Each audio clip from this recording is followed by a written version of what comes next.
heavy video topic today. It's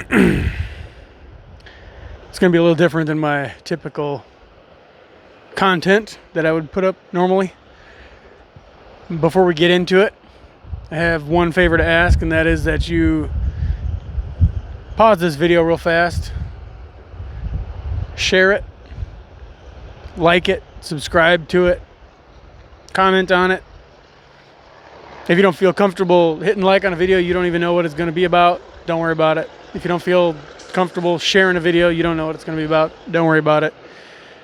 At the very least, if you get down in the comment section and just put a little period or an exclamation point or a smiley face or something, just to put some content in the comment section, it helps the YouTube algorithm. This video is going to be really impactful for, well, at least I hope, a wide variety of people and a substantial number of people. But at the end of the day, if it's only helpful for one person and it changes the trajectory of one person's life for the better, or maybe a family's life for the better, well, then then it was worth it. Then my job is done. Yes, I'm standing on a dock at a boat launch. Thought it'd be a good spot to stop and do a little video since I have an extra few minutes instead of just rambling in the seat of my truck like I normally do. And if you're wondering why I'm holding the microphone, well, it sounds a lot better when I'm holding it like this versus if I were to like put it on my shirt and hold it down here, then, you know, I'm a lot quieter. You might be hearing background noise, whatever. No rambling today. I'm going to get right into it. I'm not going to sit there and stare at you either. So, today's video, divorce. It's decision time.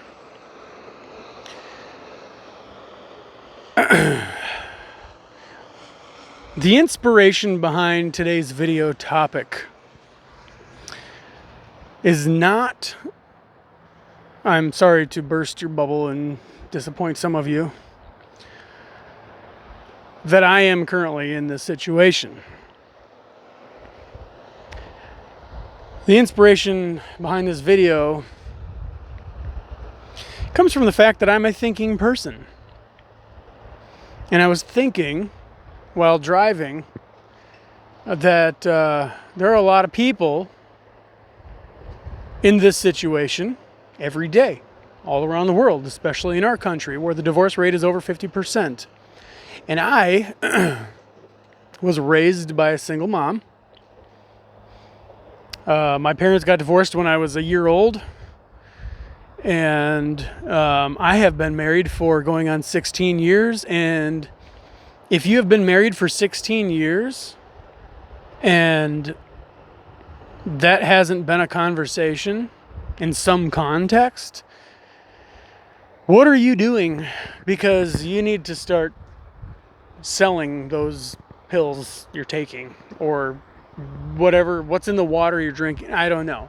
If you've been married for even more than a few years, you have had your bouts, you've had your scuffles, you've had your arguments, and statistically, you've thrown the D word out there. Whether you meant it or not, or your spouse threw it out there and they meant it or not, it's come up. That's life. It is what it is. Maybe there's a better spot for me to stand on the screen here for a better quality video. I don't know. It doesn't really matter. I could turn the video around and you could stare at the lake and the boats while I talk. If this was a live video, I'd say drop it in the comments and I could flip it around, but it's not. So you're going to have to deal with staring at me walking around on this dock. If you clicked on this video and it is literally because you are searching for advice or grasping for some sort of support in this time in your life because you're going through something and the D word is on the table for whatever reason. Everybody's reason is different. Everybody's reason is absolutely unique. But there is nothing new under the sun. Regardless of what you're going through, it all results in the same one of two outcomes. Either divorce or reconciliation, with the possibility of divorce at a later date. We all hope that's not the outcome. And maybe most of us hope that anyway. So the inspiration for this video wasn't simply because I was just thinking about this and maybe like somebody could have, a video to just watch and waste some time. Like I said, I was the product of an upbringing of a divorced family, broken family. So I know what it's like to be raised by a single mom, 3 boys. She was trying to make ends meet. And I also, like I said, know what it's like to be married for a decade and a half and have experienced all the fun that goes with trying to keep a marriage alive. Marriage is a great thing, but it can be a very, very challenging thing at times. And if you're in this situation right now where the D word is on the table, I'm not going to tell you what to do because I don't know your situation. And frankly, I'm going to do my best. I'm not going to make any promises because everything I do here is off the cuff. But I'm going to do my best to not give you any advice because you know your situation and I don't. I will tell you, based on my experience of living in this real world, what I think. I have 4 kids. Currently, they are ages 6 through 13. I'm not going to get into the weeds of the personal details of my life or my spouse too deeply anyway, because it's personal. But we have a very challenging, what should I call it? Set of circumstances, set of ingredients, dynamic, just due to our histories as a couple. My history and my wife's history. And I think that it's very relatable to a lot of people. We have personal traumas. We have personal acquaintances who have experienced traumas. We are personally acquainted with the S word, suicide. We have the human experience. Nobody has a perfect situation, perfect life, perfect background. Well, I guess I can't speak for everybody because I'm not everybody, but it doesn't matter how polished somebody looks. They've come from somewhere and they've been through something. That said, I do know that some people have had a much easier ride in life than others. And those people can be challenging to deal with at times when you're going through something and they're your confidant, or they're the only friend you have because their advice can be very shallow or condescending, or, for better or worse, just dumb. Kind of a weird statement. For better or worse, just dumb. I know this from personal experience because I'm going forward in this video, whether I'm addressing a friend of mine, an acquaintance of mine, or even my spouse, I'm going to refer to this person as someone I know. It could even be myself that I'm referring to. Just because this channel is not about my personal life, my wife's personal life, my family's life. I'm doing this as kind of a little bit of a bonus to either my current viewers or people who may be desperately seeking some direction in the YouTube world, and they clicked on this video because of the title. I'm sorry for rambling for now almost 12 minutes, but I'm going to tell you a little bit about my personal thoughts on the topic of divorce. Being a son of a broken family, a child of a broken family, a product of divorce, I actually attribute that to one of the reasons why I'm not divorced, because I have fought through things that very, very, very well could have, and by some people's opinions, should have led to divorce. Because I know what it feels like to be a kid that grows up in a broken family. I don't want that for my kids. That said, I don't feel like staying together for the kids and living like roommates with your spouse is a healthy environment or a good option. And I don't feel like it's the only option.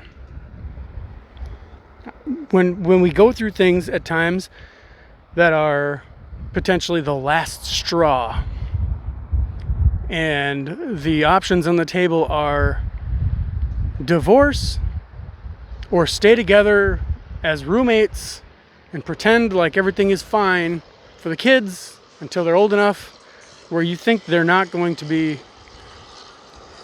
detrimentally affected, and then finally go through with it.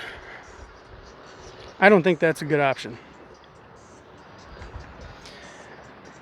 I don't think that's a good option for you. I don't think that's a good option for your spouse. The kids aren't the only people that matter in this situation. It's every person involved is human. And I do believe reconciliation is possible in every situation, or at least virtually every situation. I'll take that back. Not every situation allows for legitimate reconciliation. There are some really unfortunate situations out there that are legitimately worthy of divorce. I don't need to start naming things off. We all know, whether it's abuse or infidelity or whatever it is. But I do know the reconciliation is an option in most cases. And I know the vast majority of divorces could have been reconciled if there was just a little more effort in both parties to save the marriage. And I know, you've already tried. You've already given everything. You're at your wit's end. The straw that broke the camel's back has come and gone. But are you dead yet? If you're not dead, it's not over. And don't take me the wrong way. If you're in an abusive situation, if your life is in danger, if you're married to somebody who's very likely to harm you, then this video is probably not for you, because I am pro reconciliation. Keeping all things considered, I'm pro reconciliation when it makes sense. If you think it's going to be an amicable separation, and your kids are, say, somewhere in the area of my kids' ages, between 6 and 12, 6 and 13, or maybe your kids are younger, maybe your kids are older, maybe you only have one kid, whatever. If you have kids and you're going to get divorced, I personally believe life will not get easier, it will get more difficult.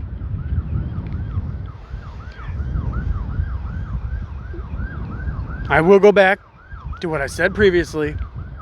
If anyone's life is in danger, or if your spouse is a dangerous person, forget what I just said and seek legal help. Seek psychological help, not because you need psychological help, but you can get help. You can go online, you can get counseling. If you have any kind of health insurance, there are many counseling, telehealth avenues that you can go down that won't cost you a dime. And you can at least have a professional human being to talk to. Whether it leads to help or not, you can at least talk to somebody. And to be honest, with the way today's legal system is set up, they're probably not going to give you direct advice one way or another. I think that's a good thing, because 9 times out of 10, when you're talking to a professional who does not really know your situation, they're probably going to give you ill-informed advice, no matter how professional and educated they are. But at least it'll be somebody to talk to. And if you don't have anybody to talk to, that's the best advice you can get. You need someone to talk to, and better to be a professional than really nobody, or even a friend that just is not a wise person. In my situation, I know somebody, I know a married couple. We have been involved with this couple for years. And this couple has been on the brink of divorce repeatedly. But somehow, and I really don't know how, but they've made it through by the grace of God. And maybe literally that's all there is to it. It's the grace of God. Their situation is comparable to ours personally in a lot of ways, which maybe it's why I was good at advising them. I mean, I'm not going to pat myself on the back, but the fact is they're still together. And I've been the person that has been talking them through some things. And I don't know everything. I'm not a professional counselor. I'm not a educated psychotherapist. But I am a Christian universalist. And the foundation of Christian universalism is all things under the sun, and all things that our sun does not cast light on. That is literally everything in creation. All things are reconcilable and eventually will be reconciled. So, I think it is part of our life experience as Christians to advise in that direction when it makes sense. Life is not easy. Life is really challenging more often than not for a lot of people.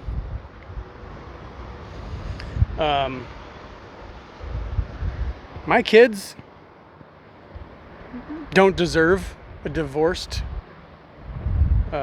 scenario. No kids really deserve that. I know that there are kids out there that's unavoidable. I'm not literally, like I said before, I'm not speaking for everybody.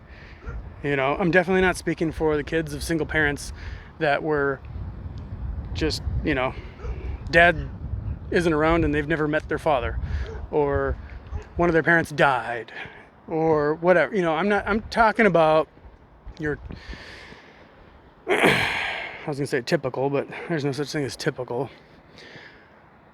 Married American couple for any amount of years, 2, 20, whatever. You have kids. The divorce word is on the table. It's gotten to the point where you can't handle anymore for whatever reason. Maybe it's one of you has changed, or you think your spouse has changed, or your spouse thinks you have changed, and for whatever reason. Maybe it's finances. Maybe it's alcoholism. Maybe it is infidelity. Like I said, I can't speak to every scenario, but I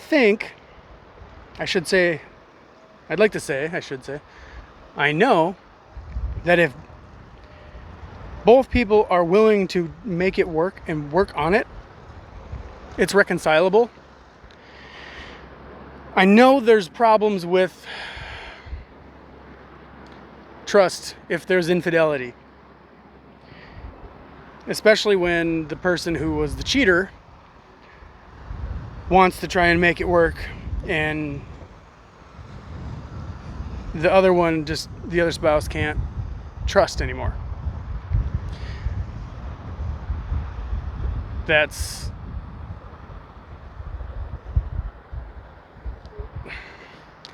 It's going to take time, but you can overcome it. May I refer you to Paul Young, the author of The Shack.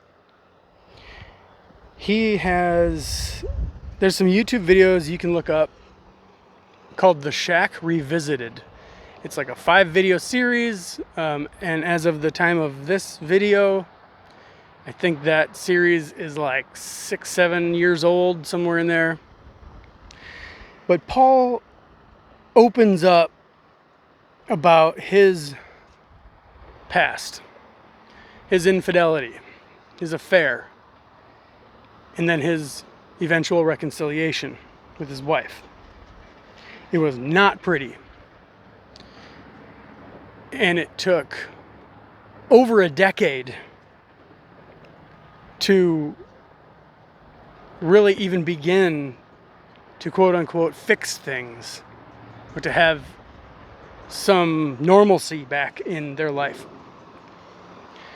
But I can guarantee you their kids are thankful that is the path that they ultimately took, that being reconciliation. If divorce is on the table for you right now, I think what I should do is do a follow-up to this, in that you can either email me at undeservedflavor@gmail.com. You don't have to download your entire life story to me. I don't need your personal details, and you can do everything anonymously. But if you have any specific questions or something you'd like me to address, throw me an email so it's not in the comments section, blasting it out to the world. Or, yeah, definitely throw it in the comments section if you're comfortable with that. Comments section, depending on what your screen name is on YouTube, is pretty much anonymous, unless you have your YouTube account named after your real name. But then I can follow the video up with another video on this topic addressing specific scenarios, or at least get in the comments and reply to your questions or concerns or thoughts. But I had actually quite a variety of things that I wanted to get into in this video that were on the heavier side. But I think I should just narrow it down to, you have hope. You think hope is lost? You actually do have hope. Regardless of what life and circumstances look like right now, you don't know the future. I don't know the future. But I know we have hope. You have hope. And I can assure you that I can speak from experience. I am personally acquainted with a variety of traumas and marital challenges that statistically do not end up in the reconciliation or salvation of the marriage. Guaranteed. Because I know a lot of people who have divorced for far less than what I've survived, what my marriage has survived, and what certain of our friends' marriages have survived. I thank God that, He's gotten us through this. And at the end of the day, I don't know, Lord willing, my marriage will survive until we're old and wrinkly and we die together. But I'm not a tarot card reader, I'm not a psychic, and I'm not a, future seer. We don't know the future. But I don't think that matters. If the D word is on the table for you guys and you have kids involved, I think your kids come before you, and I think that's pretty easily agreed upon. But I would say, do what you can to find advice somewhere that has a bias toward reconciliation.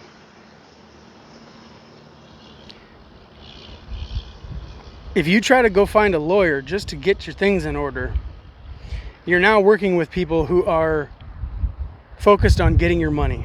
No matter how compassionate they seem, no matter how on your side they seem, they have one objective, and that is their paycheck. If you get professional counseling, they have one objective. It's their job. They don't want their career threatened with conflicts of interests, or they don't want to be in court, as a witness or somebody that has to give a testimony, because they're obligated to do that. If you have a counselor, professional counselor, and you end up in court and your counseling comes into question, your professional counselor is obligated by law to show up in court and testify, and your counseling sessions, I'm sorry to say, are no longer confidential, depending on the circumstances of the court proceedings. And that can be, that's a flaw in the system, because if there are people that are going through some things that are very bad, and suicide may be on the table for some people who may have not otherwise considered that at any other point in life, the last thing we need is our system that is supposed to be set up to help us driving somebody to do something that will be irreconcilable this side of mortality. That said, suicide is never the right option. Guaranteed. You think it might be the only way out? Or the easy way out? I don't think anybody who commits suicide believes that's the easy way out. I believe that is what happens when somebody is literally pushed beyond their limitations and is no longer in control of their own emotional state and their actions. I don't need to expound on that at this time, as much as you'd love me to. But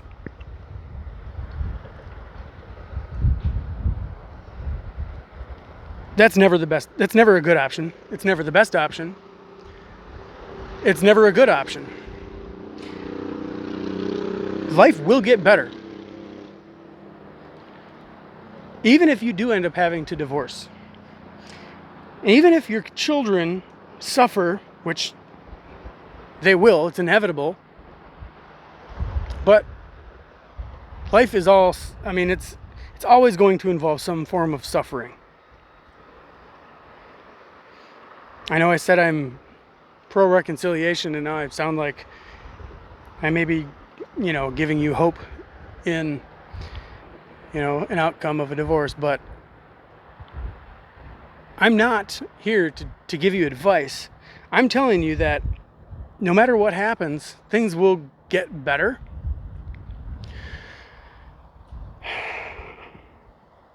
For those who, what does the Bible say? All things work out for good for those who love God. As cliche as that is, it's not just quote unquote those who love God. Honestly, I think it's those of us who have been blessed enough to have a real relationship with the Spirit of God, wherein we can be at peace in times that would normally drive some people to suicide or homicide or divorce or any number of other bad outcomes. I don't think divorce is a good option. I'm going to get back on topic here for a variety of reasons. I don't think it's going to be, well, for one, you might think we can get through this amicably. Well, you can throw that out the window. It's not going to work like that. It's going to be messy. It's going to be traumatic for everybody involved. It will drive some people to do things they wouldn't normally do. Who the heck knows what that would look like?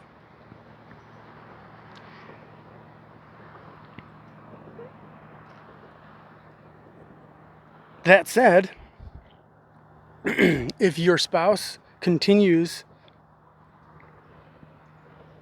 to run away in whatever context they are, whether it's alcoholism or infidelity or whatever, and they're not trying to reconcile,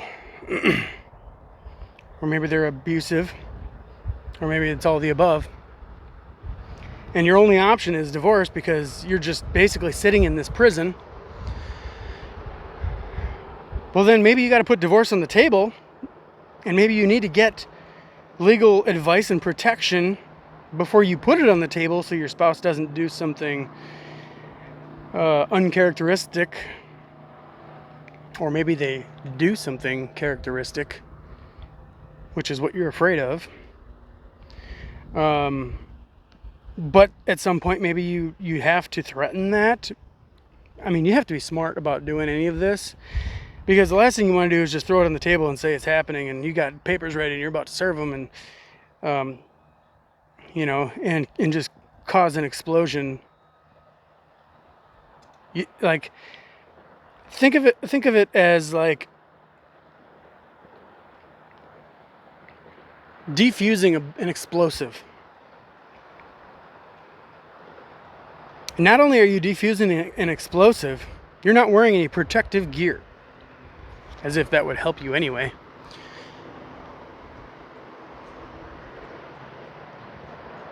Also, you're not trained in defusing explosives. You don't know which wire to cut, or even if cutting a wire is the way to defuse the explosive.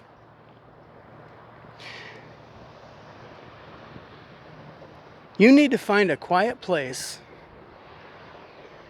and talk to God. And if you don't have anybody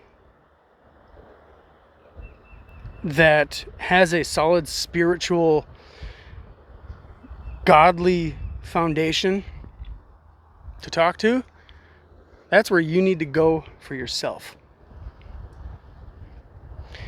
Because I am personally acquainted with bad advice givers. I have had to overcome bad advice givers in my own marriage. i.e., my wife had a friend years ago who had a divorce of her own, and I don't remember if it was prior to her divorce or after her divorce or both. You know, at times when my wife and I would not be seeing eye to eye on an issue or a variety of issues, this friend of my wife's was her confidant for just about everything.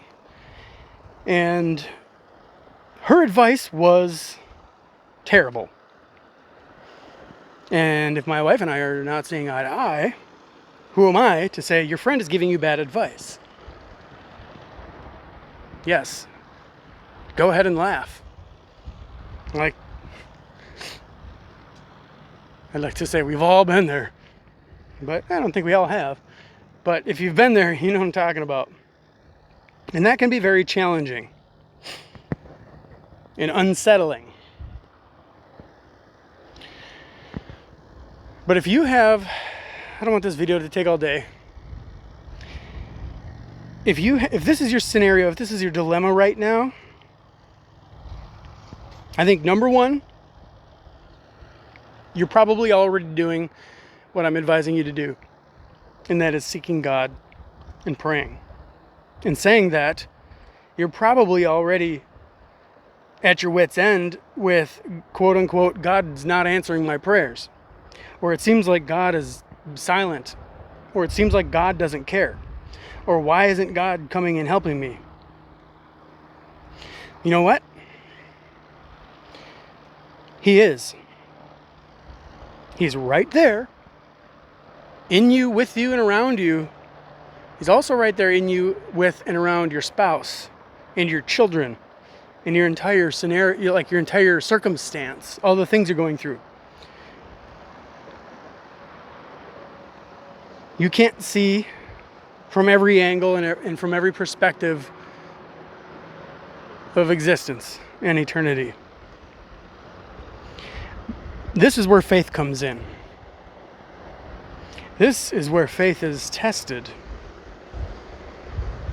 Now I will leave you to decide how far you want to let your faith go in being tested. Because like I said, if you are in a situation that is potentially dangerous, I'm not advising you to make any decisions that would lead to a worse outcome or a bad outcome. But I am telling you, God is with you. And I am telling you, faith works. Prayer works. I've seen it. I've seen it more times than I can count. And I know your feeling of why isn't God helping? Why isn't God doing this? Why isn't God answering my prayer? Been there, done that. I still live it. But I can tell you, I have been through enough. And I'm not that old. But I've been through enough to know that God does answer prayer. He is with us. I've seen it firsthand. so many times, like one of the things that I go back to in my head sometimes when I'm like almost freaking out with whatever we're dealing with, whether it's financial or relational issues or whatever the scenario is in life, I think back to that time when, Jesus fed the 5,000 miraculously, and then they were in the same situation shortly after, and the disciples were like, as if that never happened, OMG, what are we going to do? How are we going to feed these people? And Jesus is like, dudes, don't you remember what we did last time? And then they fed more thousands of people. God came through. So oftentimes we will be sustained by his faithfulness, and then we'll forget about it, or at least regardless of our memory of the situation, the new situation that has arisen is just so pressing and stressful and overwhelming that the memory of that previous salvation isn't enough to keep us at peace and get us through until he comes through again.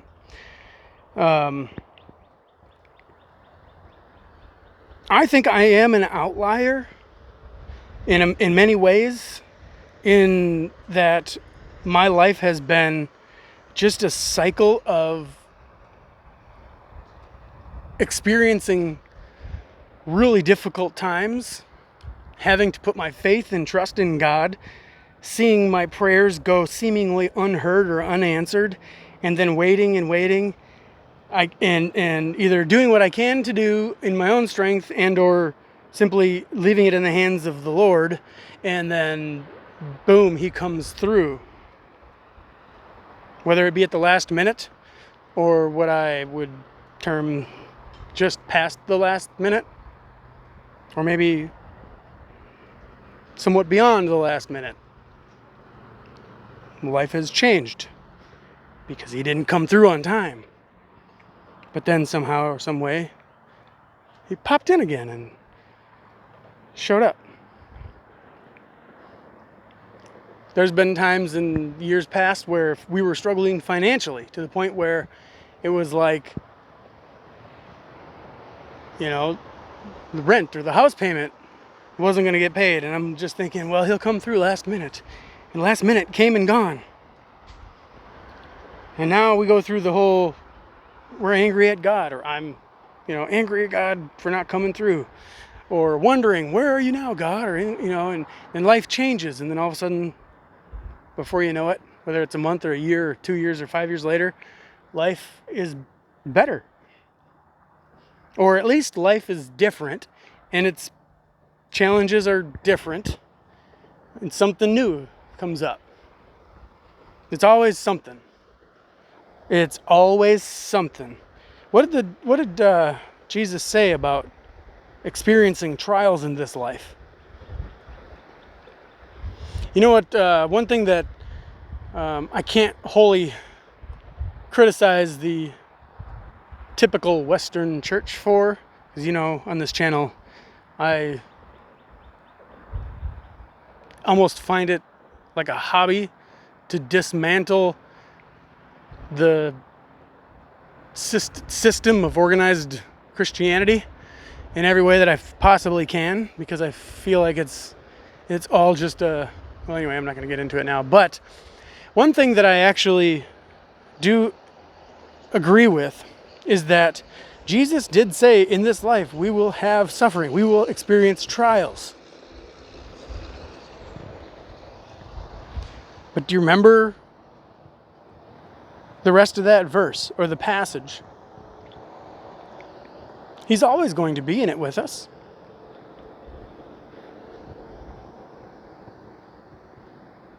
We can have peace that passes understanding. Christianity is about faith. Faith is the substance of things hoped for and the evidence of things not seen or not yet seen. Well, what is that? Well, It's when you can be at peace and at rest in a time when somebody without faith, somebody that would just be seeing the circumstances, would be freaking out, acting irrationally, frantically trying to amend the situation or fix the situation or escape the situation.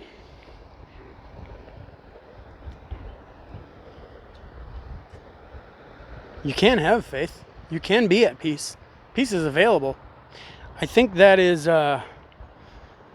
one of the main purposes of this life experience, is to experience something that would be impossible to experience on the other side, for lack of a better description. We are eternal beings. This earth is not our home. This experience of life is a vapor of time compared to eternity. And if our souls originate and return to quote unquote home outside of this three-dimensional existence, we cannot experience what we can experience here, there. If on the other side everything is just completely bliss, there is no suffering, there's no tears, there's no rot, there's no decay. Well, we're experiencing that here. And I think as I evolve on my journey toward man's search for meaning, yes, that's the title of the book,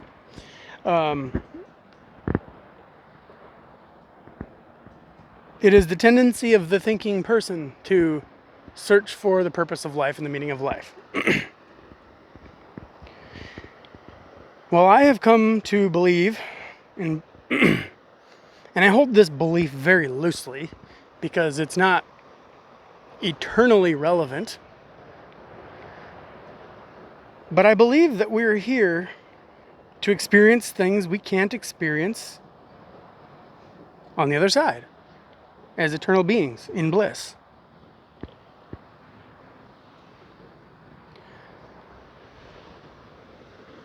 I don't know if that sits well with everybody. I don't know if you have another idea or thought of what the purpose or meaning of life is. I don't want to sound dreary or gloomy or dark, like, okay, so basically what you're saying is the purpose of this life is just to experience the suck, embrace the suck. Well, then I don't want to be around. And if the other side is bliss, and you're saying it's, nobody experiences any kind of purgatory or hell, and no matter what happens in this life, we all just end up in bliss the second we close our eyes here, I'm just going to end it now. Trust me, that's not what I'm saying. And that's a bad idea. Why do I think that's a bad idea? Well, this brings me to something that I am not resolved within myself on, and that is reincarnation. Not to make this video controversial or too far into the weeds or off topic, and I don't believe this. I'm just saying, well, we're eternal beings. We don't have a beginning or an end. We are children of God. We can argue about the beginning part, but logically, if we don't have an end, then we can't have a beginning. So I can talk about that in another video if you want my thoughts on that, and why I think that, and why I believe that's logical, and why I actually think that's what the early church thought. Throw it in the comments. I can make that a video in and of itself. But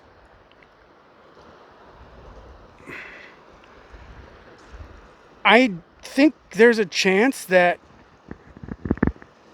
people in this life,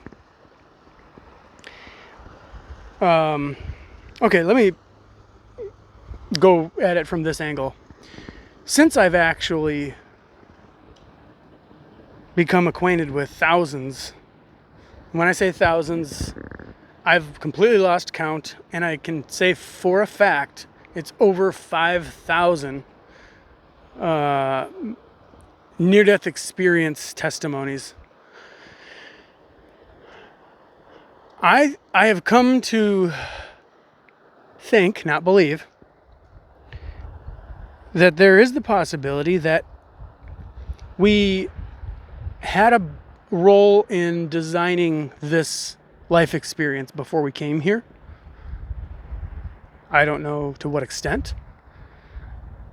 But if we did, and it was a sort of contract, for lack of better terms, if we end it before it's before our contractually obligated end date, i.e. by suicide or by committing certain crimes that throw our contract on a trajectory that led to our experience here ending prematurely, I think there's a chance we could reincarnate, and it may be a choice that we ourselves make on the other side. Now, we're getting into the weeds, I know, I'm sorry. This video is supposed to be about divorce, but when you're in a situation where divorce, which is a very traumatic and emotional topic and scenario, I think you need to start contemplating life. You need to start contemplating the meaning of life. You need to start contemplating your mortality, your existence, and you need to start looking at it from the perspective of those around you. Not necessarily completely self-sacrificially,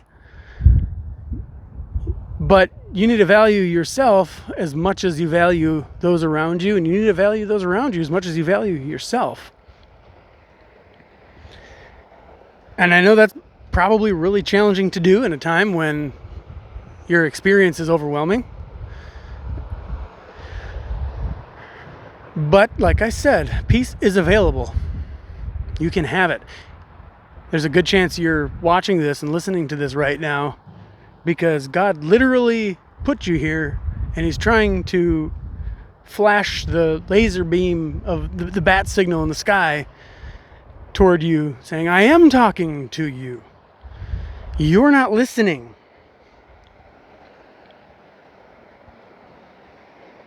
But it may not be your fault that you're not listening. Maybe you're just not tuned in and you don't know how to listen. I'm not trying to blame you for not hearing God. That's not what I'm going to do. Nobody's to blame for not hearing God. If they've been crying out and praying, and years of absolute anguish have been your experience, you're not to blame for not hearing God. Ultimately, God is responsible. If He wants to give us a message, He's more than capable of giving us the message. But I don't think we need to make rash decisions.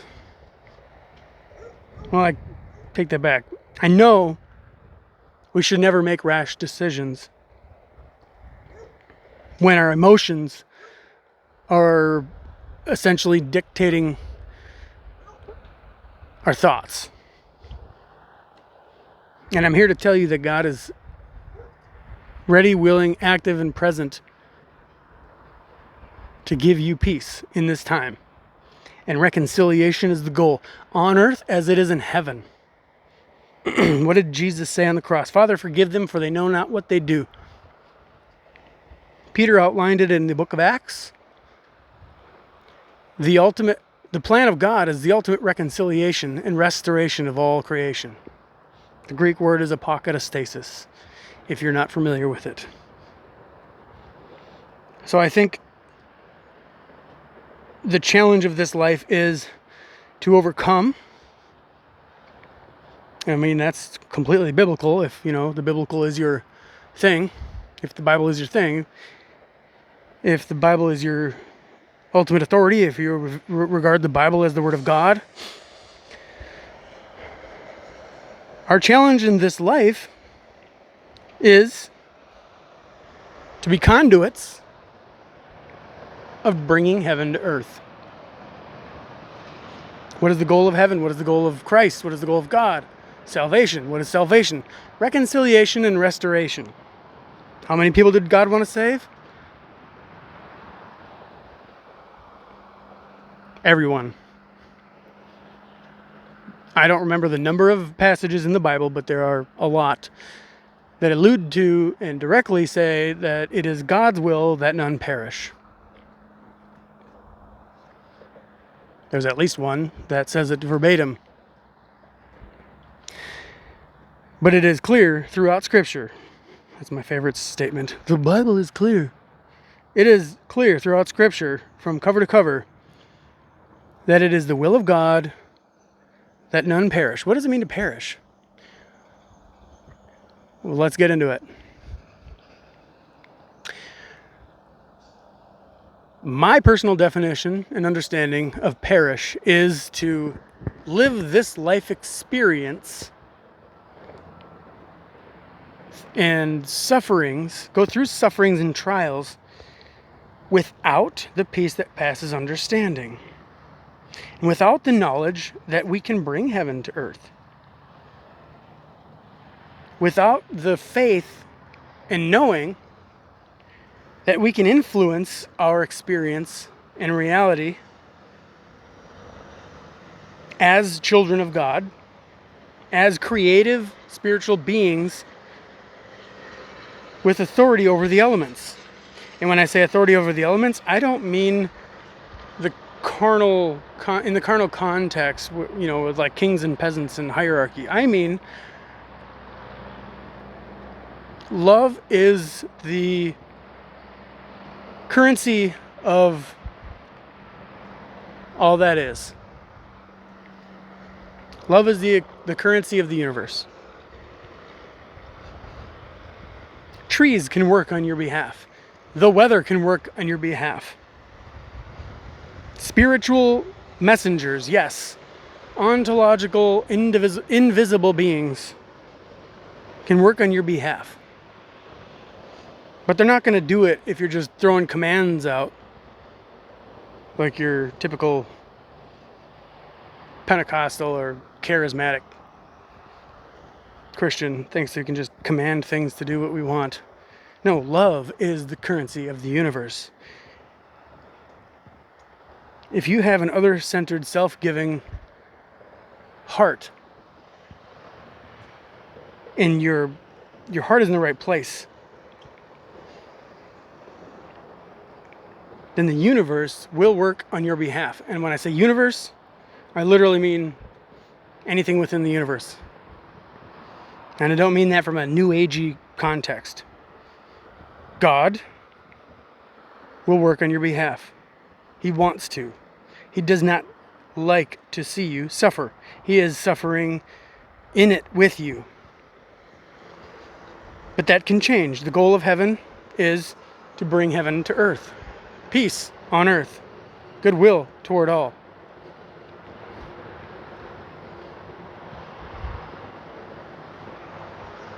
I think I'll bring this to a close now. Because at this point, if I keep going, it's just going to be rambling. And I love doing that. And I'm sure some people have no problem throwing this on in a set of headphones in bed. Because that's what I like to do. Relax, meditate. Be encouraged. Become alive in the peace and spirit of God. It is yours. You are it. You are His. The situation you're going through right now does not have to be escaped, ran from. I get that you may be overwhelmed. But running from the problem will not fix the problem. It almost guarantees making the problem worse, creating new problems. Before y'all jump in the comments, those of you who've been divorced and have a positive outcome, I'm not sitting here saying that that's not an option. Like I said earlier in the video, I'm not saying that you made a wrong choice. I will refer back to when I said I am not giving anyone any advice. I'm giving you my thoughts from my perspective. That is all. If divorce was the only option in your situation, more power to you. I literally hope and pray you're happy and everyone around you has found peace and reconciliation through that process. There are literally some situations where separation works out better for all parties involved. But I don't think that was plan A. We have a good God that makes all things work out for good. But giving up was never plan A. Jesus didn't give up. He did ask God to take this cup from him, but he didn't give up. Now, again, I hate to keep going back to this, but if you're in a situation where you are in danger while you're contemplating divorce, your life is being threatened, your kids' life is being threatened legitimately. I'm not talking like if you're a drama queen and you just have regular arguments and your kids are not actually in danger, then disregard this. I'm saying if you're actually in danger, don't take my advice and try and reconcile. You need to go get professional help. And I don't say that demeaningly. I'm saying that encouragingly. I'm encouraging you to get help because it's available. Get assistance, professional assistance. Seek families counsel too. Like, it really sucks. From my experience, there hasn't really been a lot of people that have been actually beneficial from a help standpoint. There are people that have helped us, but to be completely honest, it would be really easy for me to be pretty jaded, having gone through what I've been through, jaded toward like church, the legal system, friends, family in general. I'm not throwing anybody under the bus. I'm not saying everybody has been bad or a bad influence or has given bad advice. There have been people that have stepped up and given, what they could. But we live in a tough world, man. And nobody's on your journey but you. But you're not in it alone.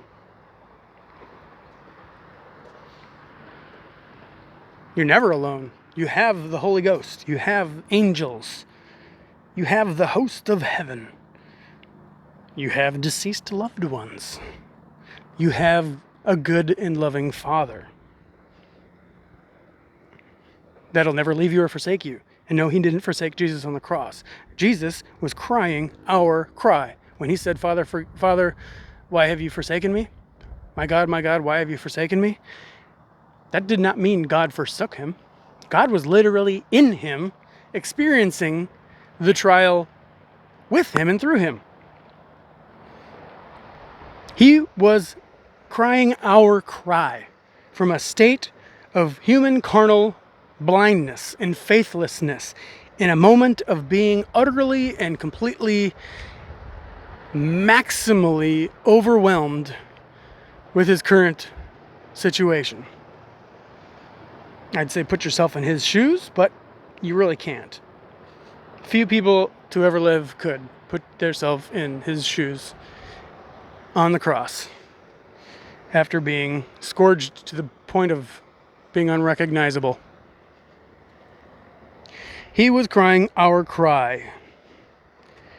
He accomplished vicariously through the human incarnation on our behalf what we were incapable of doing on our own. And now we have a comforter. He is always with us. And like I said, the goal of heaven is to be in it with us, bring reconciliation and restoration, and overcome every challenge.